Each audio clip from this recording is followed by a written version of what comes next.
Hello guys, I've got more aggressive attacking chess and let's jump right in. I have the white pieces as usual and I start with d4. My opponent develops the knight. I develop my knight to c3, he plays e6 and I develop the bishop. He plays d4 and now we are back to the main position. Here I go for knight b5 attacking the c7 pawn.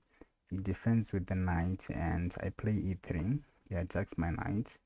I go back and he plays knight c7. Here the most popular move on chess and online generally is knight f3, but here I recommended a3. He develops the bishop and I go for h4. Here it looks like we are wasting time with this flank pawn move, and it looks like black is better because they have developed more pieces and they are ready to castle, but that's exactly what we want. I took back and he developed the queen attacking my pawn. I defend my pawn, plays h6, which I didn't really understand or like because it doesn't do anything. I develop my knight and he castles. This is exactly what I was waiting for. I start with 95, and in the previous video I mentioned that usually when you are castled you don't want to be touching your pawns in front of your king. Here my opponent plays this move h6 and we'll see how I use that in the game. He plays b6 and clearly intends to develop his light square bishop, preferably to a6, maybe to trade up my very dangerous bishop.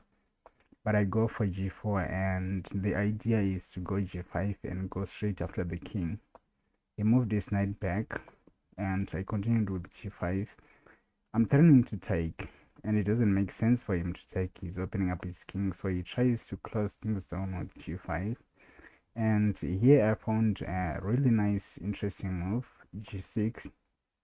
If you take the pawn, I take with the knight and I'm clearly better. The king is extremely weak. My opponent plays f6 and is trying to keep things closed down and is also attacking my knight, but here I found a really nice move. I did not move my knight, instead I played queen e2, and here I had an interesting idea. So first off, if you take with the pawn, the idea is not to take with to say queen takes h5, threatening mate on h7, because now my opponent has knight f6 defending this, and if you take this pawn, forking these two pieces, it's going to take the queen, and after I take back, I'm just on a PC, play something like 98, and he has three minor pieces and I have two. The idea is after you take my knight, now I recapture with the pawn first attacking the queen, and after say you move the queen back, now I take the pawn on h5. And the difference here is you don't have knight f6 because my pawn covers that square and I'm threatening mate. In this position though, my opponent captured my knight with his knight and I took back. He takes the pawn and I take the pawn on h5. I'm threatening mate. He plays rook f6, creating some square for the king. And here the engine really likes pawn takes pawn, but I didn't see a reason why not to go for queen a7, check, check, takes, and I pick up the rook. He moved the king, I gave check, he moved, and I played g7. I'm threatening to make another queen and my opponent resigned. Okay, so this next game was even more interesting. I opened with d4 again, he plays d5, I developed the knight, and here the engine really likes e4. It says it's the best move, but the issue with e4 I don't like very much because it transposes to a variation of the French, which I don't play myself. I like to play the advanced French. So for that reason, I go with bishop f4. He develops the bishop. I play e3. I took back, and he puts the knight on e7, which is not the usual square. More common is to put the knight on f6. I develop my knight. He castles, and I develop my bishop. He develops his other knight. I plant the knight on e5, and usually in these positions, I like to go with h4 and g4. I took back and he developed the bishop. Here, this is a French structure. Instead of bishop d8, I really like the move c5. In this exact position, I think is even better for black because usually in the advanced French, which this pretty much resembles, white has a pawn on c3 instead of the knight, so that after take you recapture with the pawn. But here I don't have the pawn on c3, I have the knight. It does not go for c5, he goes for bishop d7, and I play the move knight e2 with the idea to meet c5 with c3. He plays b6, and this is clearly preparing this move. I play c3, he plays c5 now, and I put the knight on g3. He plays queen e8, which at the moment I didn't really understand the intention of the move.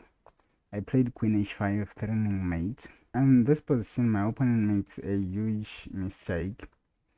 The best move the engine gives is knight g6, after which his king is completely safe. He plays g6, and here you can really see why I keep saying that whenever you're getting attacked, it's not the best to move the pawns in front of your king unless you really have to. I play queen h6 and bishop b5. Now we see the idea of the move queen a8 is to trade this French bishop, which is normally a terrible piece. And here I found a move which I'm very proud of. It's a really nice move. You can use this position as a tactical exercise if you are interested to find the move. Okay, so I did not move the bishop. I found knight h5, and the point here is if you take, yeah, queen takes h7 is obviously mate. And if you do something like knight a5, let's just say, I also have check, and after the king moves, this is also mate.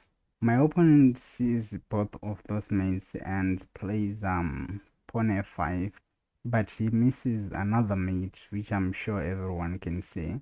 It's queen g7, and that was the end of the game.